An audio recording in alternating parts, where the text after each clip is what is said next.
ಅಮಿತ್ ಶಾ ಅವರು ಗಾಬರಿ ಆಗಿ ಜ್ವರ ಬಂದಿದೆ. ಜ್ವರ ಅಂದ್ರೆ ಕಮ್ಮಿ ಜ್ವರ ಅಲ್ಲ, ಅದು ಹಂದಿ ಜ್ವರ ಅಂತ ಹೇಳ್ತಾರೆ, ಸ್ವೈನ್ ಫ್ಲೂ ಅಂತ ಹೇಳ್ತಾರೆ. ಕರ್ನಾಟಕ ರಾಜ್ಯದ ಸರ್ಕಾರವನ್ನು ಕೆಡವಲು ಪ್ರಯತ್ನ ಮಾಡಿದ್ರೆ ಕೇವಲ ಹಂದಿ ಜ್ವರ ಅಲ್ಲ, ನಿಮಗೆ ವಾಂತಿ ಭೇದಿ ರೋಗವು ಸಹ ಬರುತ್ತೆ ಅನ್ನೋದನ್ನ ಬಹಳ ಚೆನ್ನಾಗಿ ತಿಳ್ಕೊಳ್ಳಿ.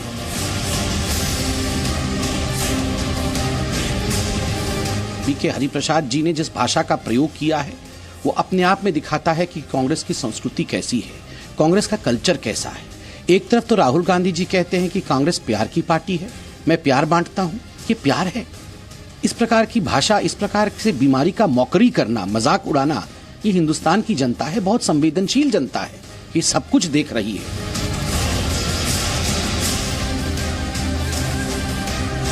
ये हमारी बद्दुआएं हैं, ये हमारी इच्छाएं हैं कि हमारे विरोधियों को नुकसान हो। ये लोकतंत्र की भाषा नहीं थी। ये हमारे मतभेद होते थे, लेकिन हम ईर्ष्याओं में और विद्वेषों में इतने भर जाएंगे कि शारीरिक और जिस्मानी नुकसान के बारे में सोचने लगेंगे। ये तो बहुत ही क्रूरतम रूप है लोकतंत्र का।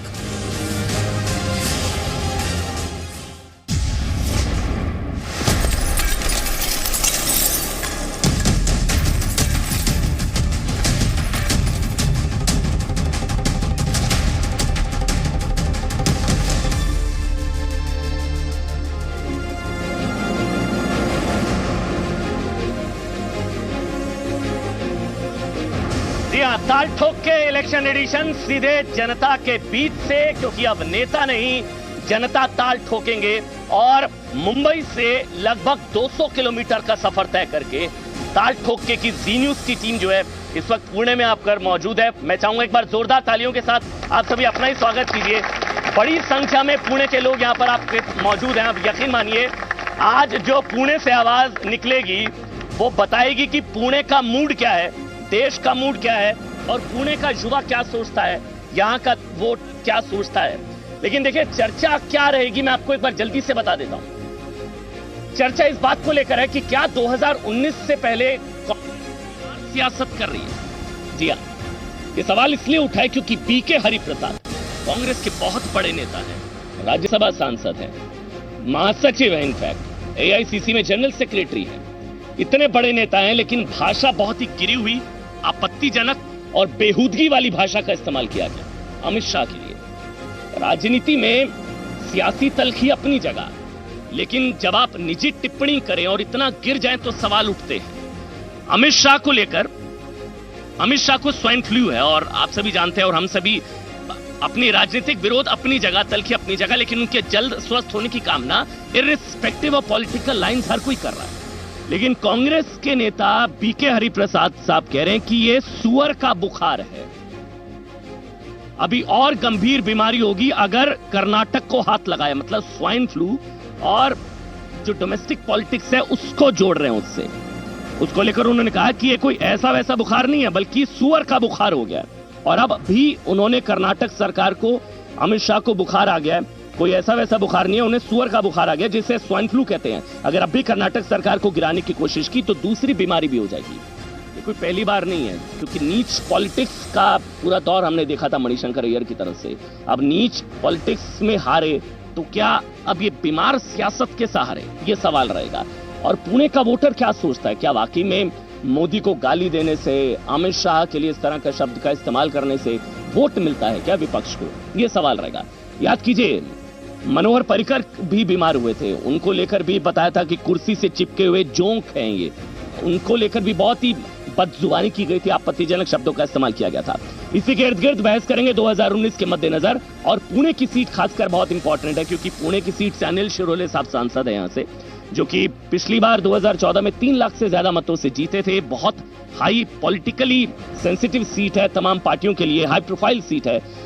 5 बड़े सवाल कौन से रहेंगे, अगर जल्दी से आपको बता देता हूं। सवाल नंबर 1, बीमार सियासत से जीतेंगे 2019 का संग्राम। सवाल नंबर 2, बीमारी का मजाक कांग्रेस का मानसिक रोग है क्या। सवाल नंबर 3, नीच पॉलिटिक्स पर हारे तो बीमार सियासत के सहारे। सवाल नंबर 4, विरोधियों के लिए श्राप के सहारे कांग्रेस। बीके हरिप्रसाद तो श्राप दे रहे हैं, ये दरअसल श्राप लग गया स्वाइन फ्लू का अमित शाह को।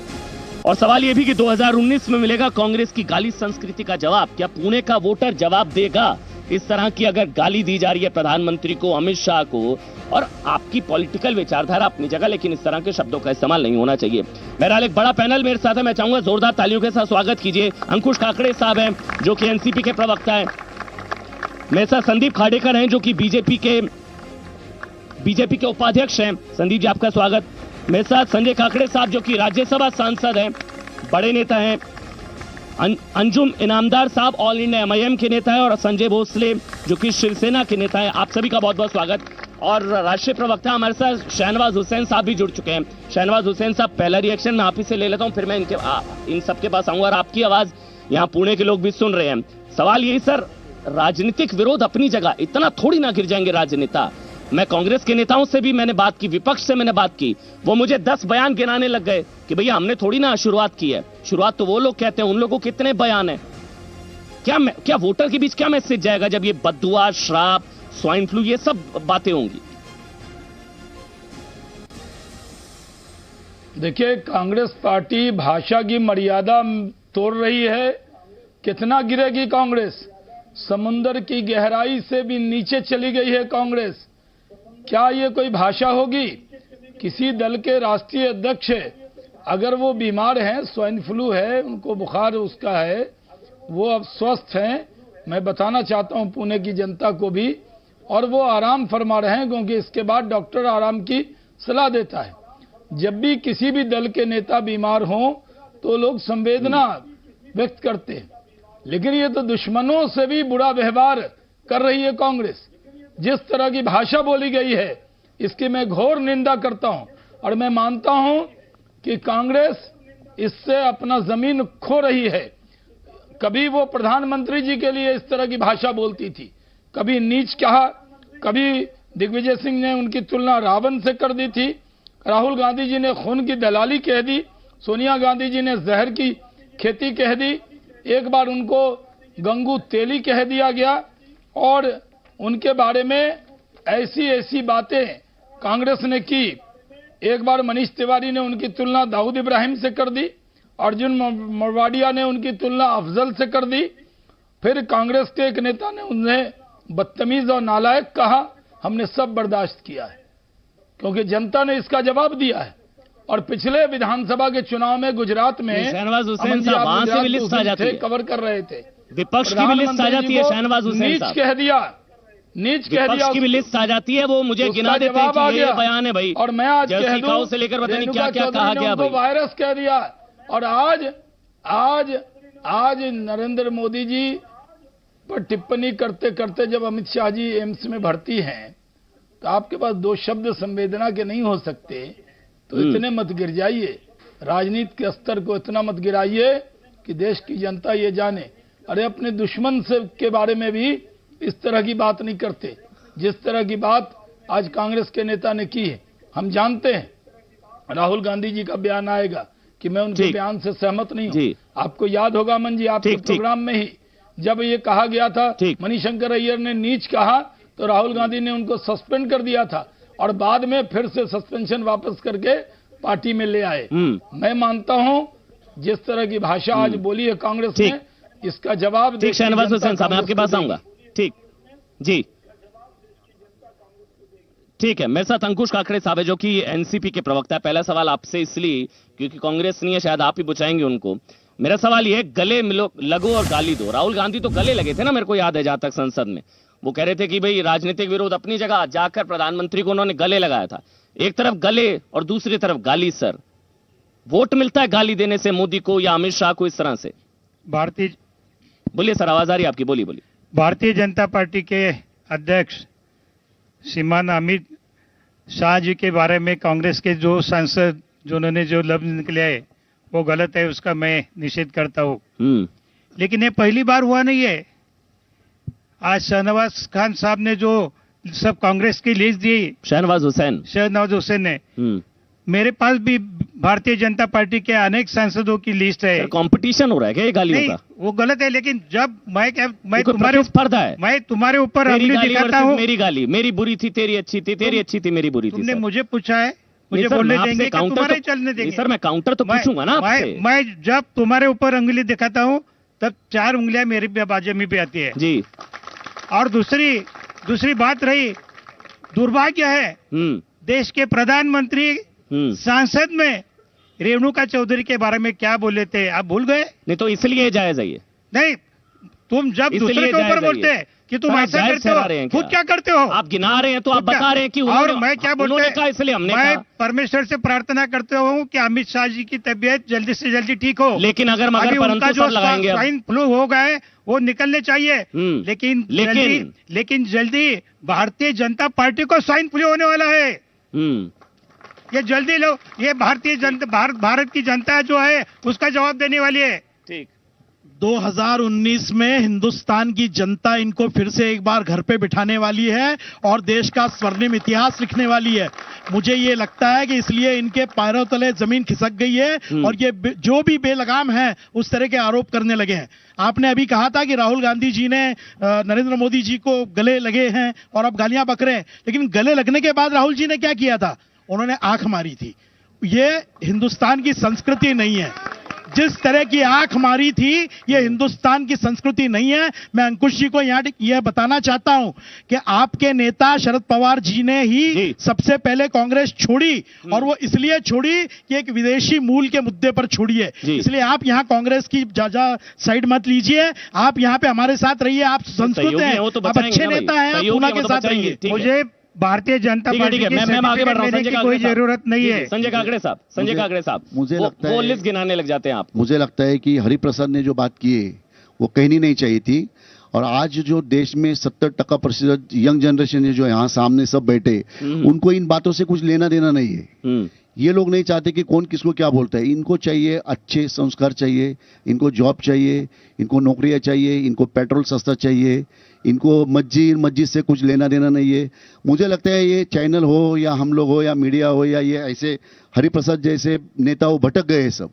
जो देश के यंग जनरेशन को क्या चाहिए वो सब ने सामने लाना चाहिए। जो यंग जनरेशन जवाब तो देगी ना। हाँ, जवाब तो देना ही चाहिए, जवाब तो मिलेगा ना। जवाब तो देना ही चाहिए, मगर मुझे नहीं लगता कि मैं किसी के ऐसे बात करने के उनकी साइड ले रहा हूँ। 100% नहीं ले रहा हूँ। वो लोग तो नाजायज बात कर रहे हैं सब। ये बातों से कुछ लेना देना ही नहीं है। आज जनता को क्या चाहिए वो मुझे लगता है सब ने ध्यान देना चाहिए। आप मीडिया वालों ने भी जनता को क्या चाहिए, यंग जनरेशन को क्या चाहिए, जॉब चाहिए, सबको नौकरियां चाहिए, पेट्रोल सस्ता चाहिए, जो देना चाहिए उस पर ध्यान देना चाहिए।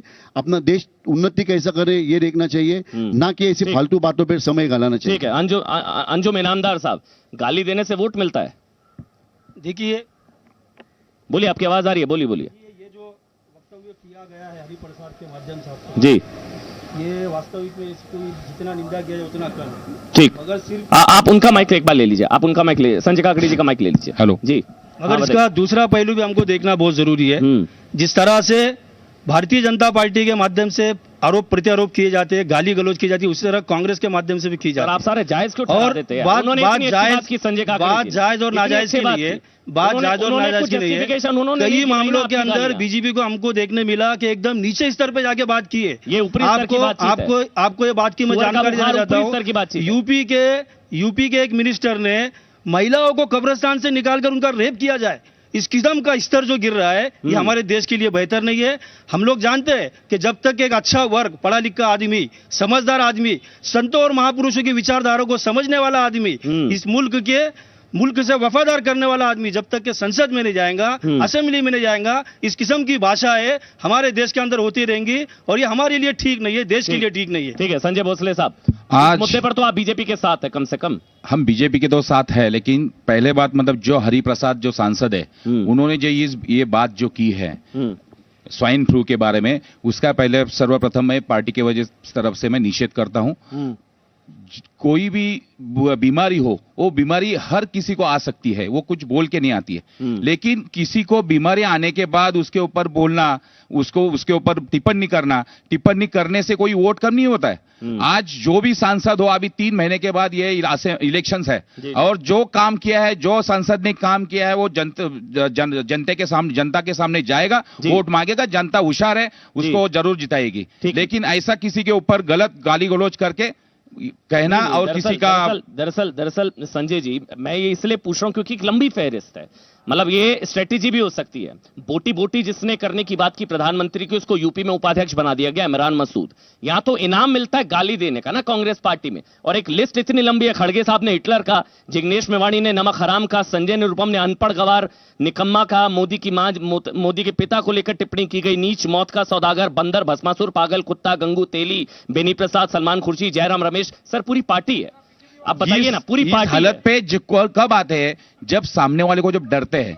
जी जी, अगर भारतीय जनता पार्टी अगर रियली उन्होंने काम नहीं किया है तो 3 महीने के बाद इलेक्शंस है ना। जी जी, हाँ हाँ हाँ, गिनाइए, लिस्ट गिनाइए। नहीं आप गिनाओ ना, आप तो, आपके पास तो लिस्ट ही नहीं है। नहीं मैंने तो गिना दिया, आप गिनाइए। जी गिनाइए। राजा वैसी प्रजा, जो राजा बनने से पहले 2 साल, मतलब राहुल चोर कहेंगे तो उनकी प्रजा भी कहेगी, राहुल जैसे राजा वैसी प्रजा। 2012 से पहले इस भारत में घृणा की और निंदा की राजनीति शुरू की है बीजेपी वालों ने। ये प्रेम की है, ये प्रेम की है सर। अरे सर, जब 100 बातें बीजेपी वाले गिनते हैं तभी एक दूसरा कांग्रेस वाला बोलता है। एक दो है सर, गाली नंबर 38 थी ये गाली नंबर 38 है। आप गाली नंबर 38 कांग्रेस की गिना रहे हो, आप बीजेपी की गाली नंबर 3800 क्यों नहीं गिना? गिनाइए आप, गिनाइए भाई साहब, आपके पास सिर्फ गिनाइए ना, भाई साहब आप गिनाइए ना, गिनाइए। सुनिए भाई साहब, अभी 2 महीने जो भारत तेरे टुकड़े होगी, अभी 2 महीने पहले एक विधवा पूरे विधवाओं की पेंशन खा गई बोल रहे हैं, कुछ भी काऊ बोल रहे हैं। सोनिया गांधी जी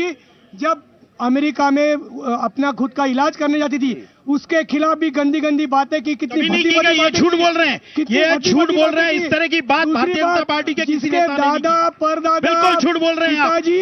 देखिए वो जो यहाँ पे मैं एक बात कहना चाहूंगा, तो ये जायज हो गया, तो ये गलत बात बोल रहे हैं और झूठी बात बोल रहे हैं। एक मिनट इस तरह से झूठ मत बोलिए। हरिप्रसाद की भर्त्सना कीजिए, करता हूँ, और उसके साथ राहुल गांधी की भर्त्सना करके दिखाइए आज। और इस करिए ना, राहुल गांधी की भर्त्सना नहीं करेंगे ना, कांग्रेसी नहीं करेंगे ना सर। राहुल गांधी के पार्टी सर, अब गाली में भी साइड लेंगे, वाली गाली राष्ट्रवादी के हैं जिन्होंने राहुल गांधी के खिलाफ बहुत बड़ी मुहिम चल रखी है। फिक्स करके आए हो कि कांग्रेस को बदनाम करना है, बीजेपी को अच्छा दिखाना है, आप करिए। नहीं सर, आप गाली में साइड मत लीजिए ना, वाली गाली अच्छी है, वाली खराब। ठीक है, मतलब अच्छी गाली बुरी गाली होती है ना सर। अच्छी और गलत की कोई वो नहीं होता है। Every side has got good and bad. जब कथुआ रेस हुआ था, 2 BJP ministers went and supported the rally. It's not good. अगर आप देखोगे, there is a huge troll army which, whenever there is a dissenting force, there is a huge troll army which always goes on and tell our youth that you are anti-national. And this troll army are being supported by many BJP leaders. Shahnawaz Hussain साहब, मेरे ख्याल से आपको इस बात का जवाब देना चाहिए। ये पुणे के लोग हैं, ये युवा हैं, ये यंग जनरेशन है, इनका सवाल ये है, बार बार एंटी नेशनल बता दिया जाता है और ट्रोल आर्मी आपकी ट्रोल करने लग जाती है जरा सा सवाल उठाते ही। शहनवाज हुसैन, जवाब दीजिए आप। देखिए, किसी भी व्यक्ति ने, हमारे राष्ट्रीय नेताओं ने कभी भी मर्यादा नहीं तोड़ी है। हमने हर बार मर्यादा में रहकर बयान दिए हैं। जहां तक सोनिया जी जब भी बीमार रही, हमारे पार्टी के नेताओं ने हालचाल पूछा। हर बार उनके बारे में, बीमार व्यक्ति के बारे में कभी भी इस तरह के शब्द का उपयोग नहीं होता है। जहां तक बयानों का सवाल है, मेरे पास पूरी लिस्ट है, फहरिस्त है कि मैं बता सकता हूं कि कांग्रेस के लोग कितने संवेदनशील नहीं है। ये हम आपको बता सकते हैं। लेकर बैठे हैं। मैं आज कहना चाहता हूं कि इनके लिस्ट। हाँ लो, शहनवाज हुसैन साहब, मैं जान वो हमारा, मैं कह रहा हूं कंपटीशन थोड़ी ना हो रहा है गालियों का। राष्ट्रीय अध्यक्ष अमित शाह जी, मैं आपको कह रहा हूं, क्या राष्ट्रीय अध्यक्ष अमित शाह जी जब अस्पताल में एडमिट हुए, उसको कोई जायज ठहरा सकता है इस तरह के बयानों को? ये गलत है, दुर्भाग्यपूर्ण है। कांग्रेस के नेता यहां तो उस बयान से अपने आप को अलग कर रहे हैं।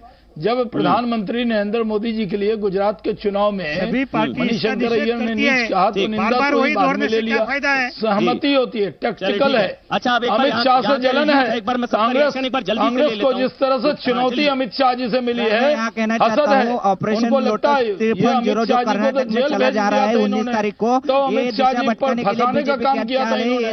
पूरा देश जानता है, लेकिन ये बीजेपी अपना ऑपरेशन सक्सेसफुल करने के लिए राजनीतिक दांव खेल रही है। सर, ऑपरेशन लोटस का कर्नाटक से स्वाइन फ्लू से क्या लेना देना सर? ये भी तो सवाल है ना। हाँ, मैं इस बात पे संजय काकड़े जी ने जो बोला कि ये बाकी सारी चीजों को ध्यान में नहीं रखते हुए देश का युवा क्या चाहता है और जो पॉजिटिविटी है उस पर ध्यान देना चाहिए, और ये सब चीजों पे अभी बंद कर रहे हैं। कब तक 70 साल से हम लोग यही बात कर रहे हैं क्या?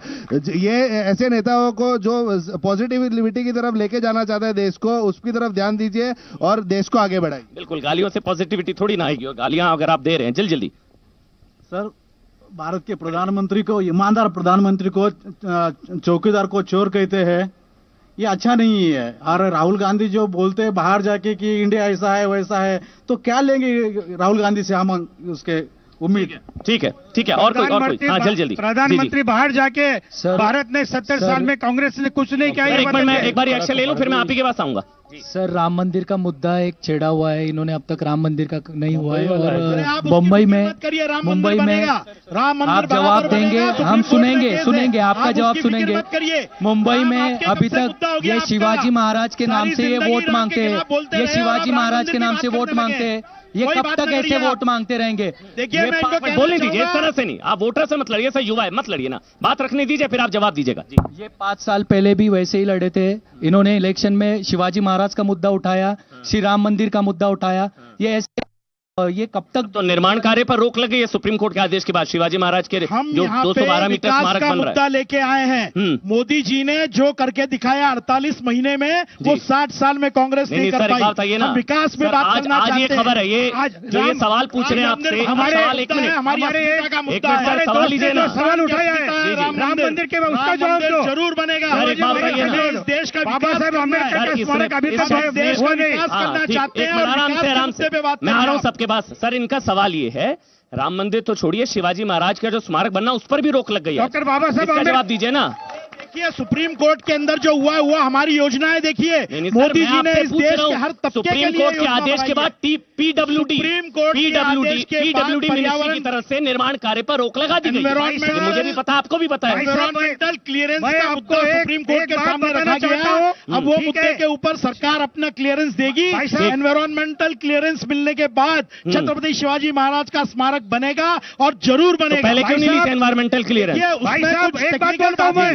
ठीक है भाई, यहाँ पे रखी नहीं गई। मेरा सुनिए, शिवाजी महाराज के बारे में सुप्रीम कोर्ट ने जो स्टे दिया होगा, ठीक है, वो न्यायालयीन बात है, लेकिन बाबा साहेब आम्बेडकर हिंदू मिल का स्मारक अभी तक कुछ हुआ नहीं। काम शुरू हो गया है, आप वहाँ पे काम शुरू हो गया है। शशि प्रभु जी को खुद शरद पवार साहब लाए हैं, और शशि प्रभु ने अम्बेडकर का 2 करोड़ नौकरी हर साल देंगे बना दिया, पर 1 साल में 2 लाख नौकरियां भी आज तक वो दे नहीं पाए हैं। और जो श्री राम मंदिर का मुद्दा है, पिछले 30 सालों से ये लोग बुना रहे हैं, पर आज तक भी उसके ऊपर किसी भी तरीके की इनकी पहल नहीं दिखती है। उसके नाम पे मतदान लेना है, युवाओं को रोजगार का वादा करना है, पर किसी भी तरीके, मतलब मोदी जी के छवि के नाम पे ये लोग मतदान मांगते हैं, और असल में ग्राउंड लेवल पे इनके कोई भी आमदार या खासदार बहुत देखिए, बहुत इंपॉर्टेंट सवाल है संजय काकड़े साहब। मैं चाहूंगा आप जवाब दीजिए। ब्रांड मोदी पर वोट मांगते हैं आप लोग, असल मुद्दे जमीन से गायब हैं। ब्रांड मोदी फिर 19 में भी चलेगा संजय काकड़े साहब? मैंने लास्ट टाइम भी एक चैनल पे कहा था कि हमारी बीजेपी के कुछ नेता भटक गए, वो मैं एक्सेप्ट करता हूं, मगर ये राम मंदिर का जो मुद्दा है वो अपने कोर्ट में, उसके बारे में मैं कुछ बात नहीं कर सकता हूं। शिवाजी महाराज का स्मारक है, वो भी कोर्ट ने अभी स्टे दिया है, उसके बारे में मैं कुछ नहीं चाहता हूं। सर, एक मिनट, अगर आप कह नहीं सकते हैं तो मैनिफेस्टो में क्यों दिया सर? एक मिनट सर, संजय काकड़े साहब, अगर आप कुछ कह नहीं सकते हैं राम मंदिर पर, तो फिर मैनिफेस्टो में वादा, घोषणा पत्र और जो नारे दिए थे वो सब क्यों दिए थे? फिर ये तो सब पूछेंगे ना फिर। या तो आप 282 से पहुंच गए, भगवान राम अभी भी टेंट में और आप पार्लियामेंट में। मैं आपको जवाब मैं आपको कहना चाहता हूं, मैं अपनी पर्सनल राय बताना चाहता हूं कि मैं इस चीजों पे, मंदिर, मस्जिद या स्मारक, कोई भी चीज पे मैं यकीन नहीं रखता हूं, मैं भरोसा नहीं रखता हूं, और जिसने भरोसा यकीन भी नहीं रखता हूं। भरोसा रखा है, कुछ लोगों ने भरोसा रखा था। मैं खुद इस बारे में कुछ कहना नहीं चाहता हूं। जी। मुझे डेवलपमेंट के बारे में पूछिए, मैं बता सकता हूं। जैसे अभी हमारे एक यंग जनरेशन ने बताया, एक जनरेशन ने अभी बताया कि नौकरियां 2 करोड़ नौकरियां चाहिए थी, वो हम लोग मानते हैं कि 2 करोड़ नौकरियां हम दे नहीं पा रहे, मगर लास्ट 10 साल में जो नौकरियां थी उससे ज्यादा ही 4 साल में नौकरियां मिली है। मुझे पूरे नंबर इसके याद नहीं है, मगर काकड़े साहब मुझे लग रहा है मैं आपको विपक्ष में खड़ा कर दूंगा भैया। आप कह रहे हैं 2 करोड़ नौकरियां नहीं दी, राम मंदिर भरोसा, जो बातें आपने कही है तो विपक्ष का नेता कहता है संजय काकड़े साहब। मैं अपनी राय या तो आप आत्मंथन कर रहे हैं, अच्छी चीज है, या तो इंट्रोस्पेक्शन आप कर रहे हैं। जवाब सुनिए भाई सबका। मैं अपनी खुद की बात बोलिए। मैं अपनी तरफ से खुद की बात कर रहा हूँ, ना किसी पार्टी की बात कर रहा हूँ। यहाँ मैं किसी भी पार्टी का सदस्य करके नहीं आया हूँ, मैं अपक्ष एमएलए एमपी करके आया हूँ। जी बिल्कुल, जी ठीक है, आप बोलिए। सर, सबसे पहले तो हम जो गाली दी गई है या ली गई है उसका निषेध करते हैं, क्योंकि हम भारतवर्ष के हैं, ये संस्कृति को शोभा नहीं देता है। लेकिन यहाँ ये जो नेता लोग आए हैं, मैं इनसे रिक्वेस्ट करता हूँ, गाली गलौज को, राम मंदिर को और बाबरी मस्जिद को साइड में रख दीजिए। ये हमारा कल का भविष्य है। इनके क्या क्या प्रॉब्लम है पहले ये सॉल्व करने की कोशिश कीजिए। हम दिव्यांगों के क्या क्या प्रॉब्लम रहते हैं, दिव्यांग एक भी दिव्यांग ना पार्लियामेंट में है, ना इधर राज्यसभा में है, ना वो कोई भी यंग जनरेशन दिव्यांग का कोई भी नहीं है। वहां आपस में लड़ते हैं आप लोग, और लड़ने के बाद आप लोगों का क्या संगठन हो जाता है ऊपर के ऊपर, वो तो सेटिंग हो जाती है। लेकिन यहाँ हमारा सब जो है, ये युवा पीढ़ी जो है ये भटकते रहते हैं। अच्छा, वो अरविंद केजरीवाल के लिए उन्होंने कहा था ना, सब मिले हुए हैं जी, ये सब मिले हुए हैं जी। जी मेरा क्वेश्चन ये है कि हम यहाँ पे मंदिर मस्जिद की बात करते हैं, बट जो एनवायरनमेंट है, जो करंट बर्निंग इशू है, सारी कंट्रीज वर्ल्ड की उसके पीछे है, हम उसकी बात क्यों नहीं करते? कोई क्यों नहीं कहता कि हम अपनी कंट्री को उससे ऊपर लेके जाएंगे? हम मंदिर मस्जिद अरे मोदी जी ने ये बात करी है, हम नमामि गंगे की बात कर रहे हैं, नदी जोड़ प्रकल्प की बात कर रहे हैं, हम सारे देश में स्वच्छता की मुहिम चला रहे हैं। आपने उसकी बात सुनी नहीं है, आपने बात सुनी नहीं है। आप ये डैशबोर्ड पे, ये हमारे लाइव डैशबोर्ड पे जाइए। सर, मैं सबसे पहले अपने देश के जनता को बहुत बहुत धन्यवाद देना चाहूंगा कि इतने अच्छे पंतप्रधान चुन के दिए भारतीय जनता पार्टी के। जो अब ये बात हो रही है कि विकास क्या नहीं हुआ, अभी तक भ्रष्टाचारों पे अनेक जो घोटाले हुए उसकी चर्चा होती थी, और आने वाले समय में हमको यही चाहिए कि डेवलपमेंट क्या होना है। ठीक है, जल्दी। सर, मेरा एक क्वेश्चन है कि हमको यहाँ पे बेरोजगारी कब दूर होंगी, उसका आप जवाब दीजिए। ये राम मंदिर पे और एक सर हम महाराष्ट्र में रहते, महाराष्ट्र के शिक्षा मंत्री जब ऐसा स्टेटमेंट देते, झेपट नसे तो शिकू न तो सर इसका जवाब चाहिए। उन्होंने ये बोला नहीं था सर, हमको आपने उनकी दूसरी बात सुनी नहीं, ये बोला नहीं क्या। उन्होंने कहा कि अगर इसका कोई प्रूफ देते हैं तो मैं इस्तीफा दे दूंगा, ऐसा उन्होंने कहीं नहीं बोला। ये सारा किसी मीडिया का खेल था और हमारे विरोधकों का खेल था। आप परफॉर्मेंस डैशबोर्ड देखिए।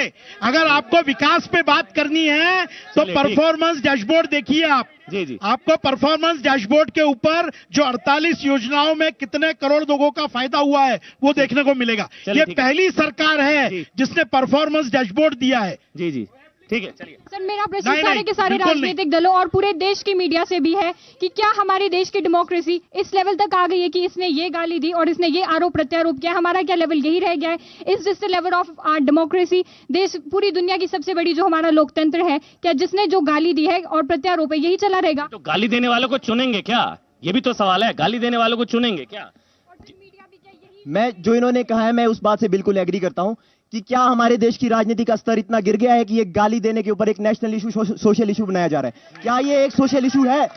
क्या एक देश का इशू है कि इसने उसको? अच्छा, मतलब मेरा सवाल है आप लोगों से, चलिए मैं अब आपसे, प्रधानमंत्री नरेंद्र मोदी को अगर नीच कहा जा रहा है तो ये आपके देश का अपमान है या नहीं है?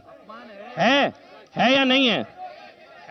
अगर राष्ट्रीय अध्यक्ष अमित शाह को यह कहा जा रहा है, मैं कह रहा हूं कोई भी राजनीतिक विरोध हो, आप सर एनसीपी से हो सकते हैं, आप कांग्रेस से हो सकते हैं, प्रधानमंत्री तो आपका भी है ना, प्रधानमंत्री तो आपका भी है ना सर। चलिए ठीक है, जी। बहुत बड़ा अपमान है सर ये भारत का कि इतने बड़े अच्छे प्रधानमंत्री को चोर बोलते हैं, चौकीदार को चोर बोलते हैं। ठीक है, हाँ जी जल्दी। सर, प्रशांत परिचारक जब आर्मी के बीबीओं पर प्रश्न पूछते हैं तो वो आपको चलता है, उनके खिलाफ कार्रवाई की गई, उनके खिलाफ कार्रवाई करने की हिम्मत हमने दिखाई, कांग्रेस हिम्मत दिखाए और हरिप्रसाद को करते और वहाँ पे भी उनकी बीबी बच्चा डिलीवर करते, वो तो आप नहीं पूछते क्योंकि उनको नहीं, वहाँ पे आर्मी के लोग सरहद पर अपनी रक्षा करते हैं और उनकी बीबी वहाँ पे डिलीवर कैसी करते हैं वो प्रशांत परिचारक पूछता है, तो आप उनको क्वेश्चन नहीं करते कि क्यों ऐसी बात करते हो? सिर्फ बीजेपी सिर्फ बीजेपी के विरुद्ध का आप दिखाते, वही सिर्फ मार्केटिंग आज चाहिए बीजेपी का।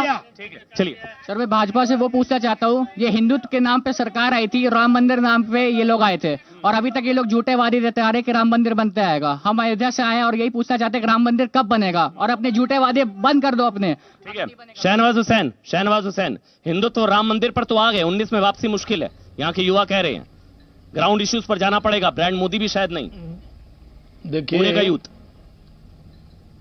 देखिए ये मामला अदालत में है, और इस पर प्रधानमंत्री जी ने अपने सवाल जवाब में इस पर पूरी तरह से बताया है कि मामला अदालत में जो कानूनी प्रक्रिया पूरी हो जाए। जी, शुरू से जब हमने पालमपुर अधिवेशन में ये प्रस्ताव लिया कि राम मंदिर बनना चाहिए, ये हमारे लिए वोट का सवाल नहीं है, राजनीति का सवाल नहीं है, हमारे लिए आस्था का सवाल है।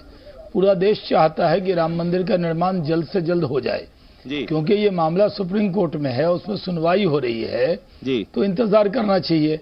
हमने तो ये कभी ये नहीं कहा था कि हम कानूनी प्रक्रिया को पूरी तरह खत्म कर देंगे, और हमें पूरी उम्मीद है कि जल्द से जल्द इस पर निर्णय होगा।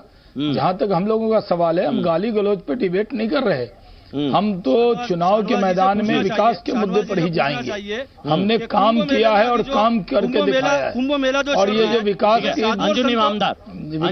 जो धारा है वो तेजी से बह रही है, और विकास की धारा को बढ़ाने का काम करेंगे। जी शाहनवाज जी, एक तरफ आपकी भूमिका, प्रधानमंत्री की भूमिका, और आपके जो संत है जो अभी कुंभ मेले में जमा हुए हैं, वो लोगों की भूमिका में बहुत ही बड़ी तफावत है। एक तरफ वहां पर संत लोग बोल रहे हैं कि ये जत्था निकलकर पूरी तरह अयोध्या में जाएगा और राम मंदिर निर्माण करेगा, और आपकी जो बात है न्यायालय के ताल्लुक से आप बात कर रहे हैं, ये कहीं ना कहीं समाज को आप लोग हिंदू भाइयों नहीं, राम मंदिर का मुद्दा पूरी होने तक, और राम मंदिर का मुद्दा आया ही नहीं है। प्रधानमंत्री साहब का स्टेटमेंट है, मगर उनकी सहयोगी संगठन विश्व हिंदू परिषद, बजरंग दल की क्या जवाब दे दूं अमन जी? ये भी पूछिए कि राम मंदिर का मुद्दा ये सरकार आने से पहले ही न्यायालय में था, तो फिर उस टाइम पे आपने क्यों जनता को बोला था कि हम राम मंदिर बनाएंगे? मुसलमानों के जी मैं कह रहा हूँ, MIM तो ऐसी पार्टी है, बोलिए के नेताजी को पूछिए कि आपने तो सहयोगी संगठन की भूमिका से आप सहमत है क्या? सहयोगी उन्होंने कहा था कि हिंदू और मुसलमान के बीच में से सेना हटा दो, 15 मिनट में आप उसको खत्म कर देंगे, ये कहा था अकबरुद्दीन ओवैसी ने, और आपने अपने मफलर पर उनकी तस्वीर लगाई हुई है और मोहब्बत की बात कर रहे हैं। राम मंदिर के बारे में कहो, राम मंदिर के बारे में यहाँ पर बोलो, राम मंदिर आप कब बनाएंगे? वहाँ पर प्रधानमंत्री जी ने एक नहीं अनेक बार कहा है, और राम मंदिर बनेगा, बहुमत है, आप ऐलान करो ना। आप सांसद में कानून क्यों नहीं बनाते? इस किस्म की दो समाज लोगों को विश्वास नहीं है आप राम मंदिर बनाएंगे। संसद में प्रधानमंत्री ने कहा एक बार कानूनी प्रक्रिया पूरी हो जाए, राम मंदिर बना हुआ है, लेकिन भवन कब बनेगा, जब घोषणा पत्र में डाला था तब भी नीचे लिख देते कंडीशन अप्लाई, कानूनी प्रक्रिया पूरी हो जाए। ये घोषणा पत्र में थोड़ी कहा था कि हम कानून बनाएंगे, हमने कहा था कि जल्द से जल्द निर्माण होगा। हमारे लिए वोट का सवाल नहीं है, हमारे लिए आस्था का सवाल है। जो हमारे विरोधी हैं वो इस तरह का दुष्प्रचार करते हैं, हम ये मानकर चलते हैं कि आज इस देश को जरूरत है, बदल देते, आज देश को जरूरत है, आज इस देश को जरूरत है कि हम देश के अंदर इस मुद्दे का निर्णय करें, कानूनी प्रक्रिया पूरी होगी, बीजेपी और शिवसेना दोनों से पूरी हो जाएगी। अभी शिवसेना के प्रवक्ता जो है राम मंदिर पर बीजेपी से सवाल पूछ रहे हैं, एक बात तय कर ले, दोनों क्या 2019 जो है गठबंधन में लड़ रहे हैं या अलग अलग लड़? मतलब आप सर, गठबंधन जब होगा, हमारे पक्ष प्रमुख माननीय उद्धव साहब ने कहा है पहले मंदिर फिर सरकार। अगर मंदिर का अपने तो यहाँ पे काम करिए ना, आ जाइए सरकार से बाहर, आप सत्ता की मलाई भी खाएंगे, सत्ता को कोसेंगे भी नहीं, सत्ते में रह के ही जनते के बारे में हम बात करेंगे, जनते के खिलाफ, जनते के बारे में। मैं कह रहा हूँ अगर सरकार जनता के खिलाफ है तो आप सरकार में क्यों ऐसी?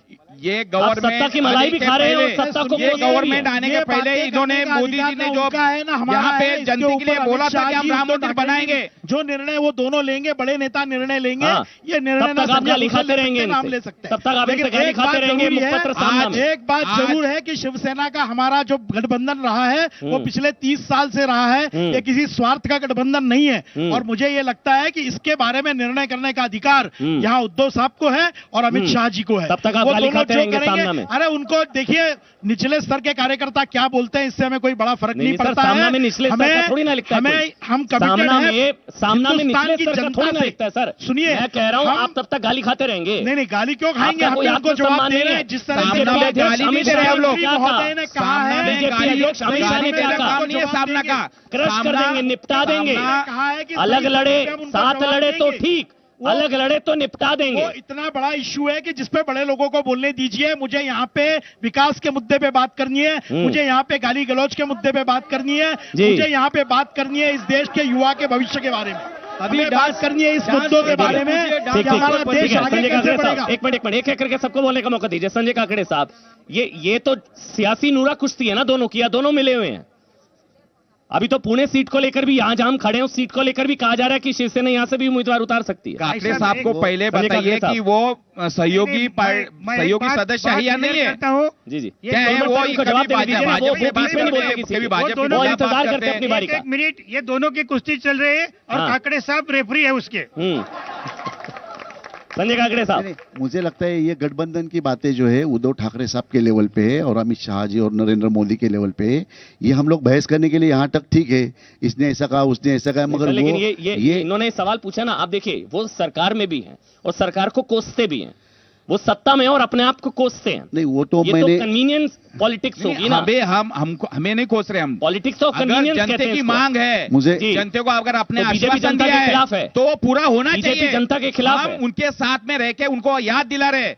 आपने कहा था सत्ते पे आने के पहले कि हम राम मंदिर बनाएंगे, उस टाइम पे भी ये राम मंदिर का मसला आपकी भाषा में, एक मिनट संजय जी, आपकी भाषा में बड़ा बहुमत है, पार्टी ने राम से धोखा किया, आप कानून बनाओ राम मंदिर बनाने का। सवाल सुनिए ना, जिस पार्टी ने राम से धोखा किया आप उसके साथ क्यों हैं फिर?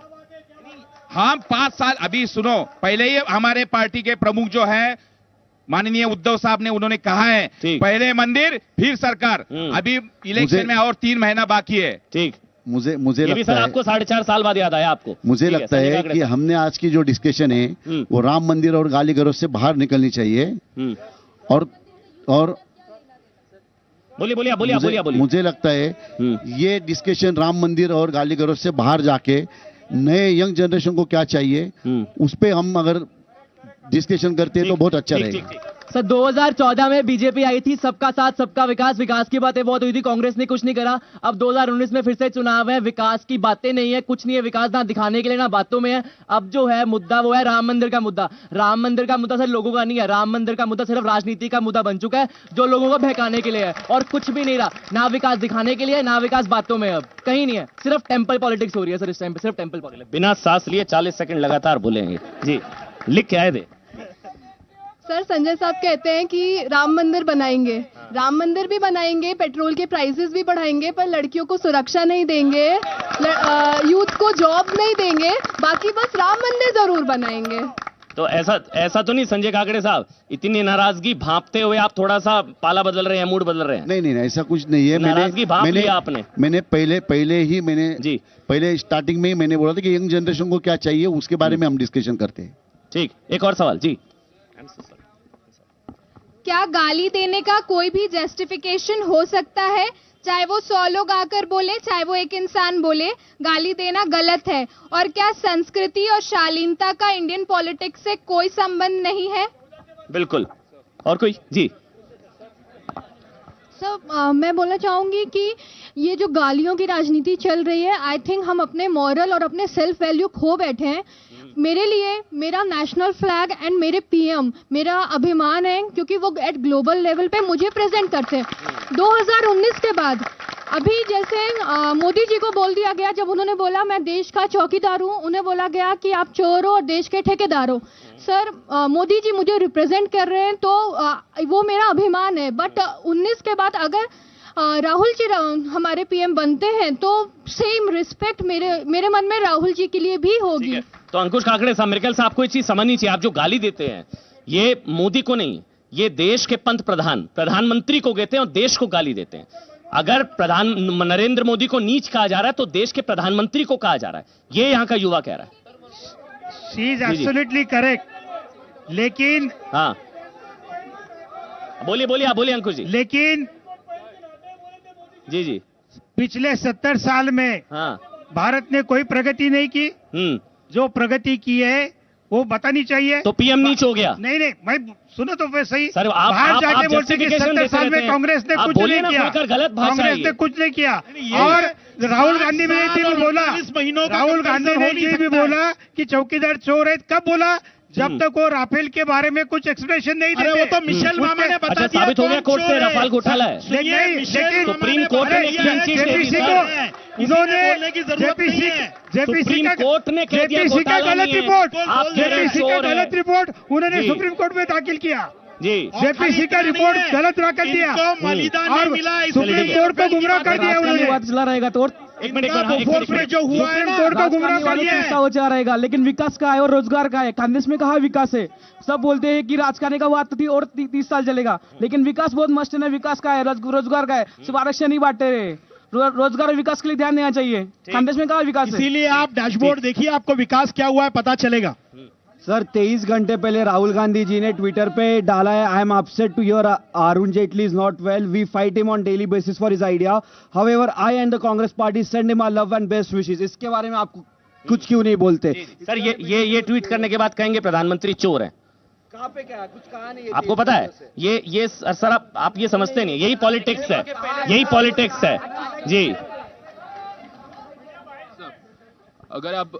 अगर हमारा देश का चौकीदार अगर चोर है तो अगर हम उसी ऑब्वियस तो हम ये कहते हैं तो हम ये कह रहे हैं कि अगर वो चोर है तो कम से कम आप राहुल गांधी को भी तो पप्पू मत बोलिए। अगर हाँ आप उसको अगर आप हमारे देखिए राहुल गांधी जी को पप्पू मीडिया बोलती है, आपकी नहीं मोदी ने बोला, सोशल मीडिया नरेंद्र मोदी ने बोला है। यहाँ पे मैं एक बात कहना चाहूंगा, अभी अंकुश काकड़े जी ने जो राफेल की बात करी है, ये चीफ पॉलिटिक्स बीजेपी से स्टार्ट हुई। बिल्कुल गलत बात बोल रहे हैं। मीडिया से कोई नेता उन्हें पप्पू नहीं बोलता है। आप मीडिया से सीखते हैं क्या बोलना है क्या नहीं बोलना? सोशल मीडिया उनको पप्पू बोलता है, सोशल मीडिया पे सब लोग उन्हें पप्पू बोलते हैं और वो बार बार के अपने वक्तव्यों से वो खुद ही प्रूव करते हैं कि वो पप्पू हो गए। जी ठीक। आप कहते हैं कि कांग्रेस देशभक्त है, तो सिद्धू जी के 2 बार पाकिस्तान दौरे पर राहुल गांधी चुप क्यों है? जी जवाब दीजिए ना अंकुश जी, जवाब दीजिए ना। कांग्रेस की तरफ से यहाँ पे अंकुश काकड़े जी हैं। जी सिद्धू अब ऐसा बयान होगा तो कांग्रेस को आप भी नहीं बचा पाएंगे। सही बात है भाई। इमरान खान के शपथ विधि के समय सिद्धू गए थे, उनको इनविटेशन आया था और मैं क्या बोलता है, जब नरेंद्र मोदी उनको इनविटेशन नहीं था, भाजपा को गले लगा लिया बर्थडे के लिए, भाजपा को गले लगा लिया, बर्थडे के लिए गए थे ना अंकुश जी। आप बताइए भाजपा को गले लगा रहे हैं, जो गले काट रहे हमारी सेना के उसको गले लगा रहे हैं। गवर्नमेंट फंक्शन नहीं था, लेकिन तो भाजपा को आप गले लगाएंगे, गवर्नमेंट फंक्शन नहीं होगा तो आप जाएंगे, आप जाएंगे, गए थे। आप जाएंगे, उसके बारे में बोलो, गले लगाएंगे, के बारे में झांक के देखिए। अरे जब नवाज शरीफ को आईना लिए गैरों के लिए अपनी सूरत अगर देखेंगे तो डर जाएंगे। साड़ी लेके आपकी सूरत कितनी बदली रही है ये देश ने देखा है। अरे मोदी जी ने तो सर्जिकल स्ट्राइक करके दिखा दिया कि हम पाकिस्तान को मुंह तोड़ जवाब मनमोहन सिंह ने किया था, मुंह तोड़ जवाब मनमोहन सिंह ने किया था। बहुत देर से वेट करें। आप पूछिए।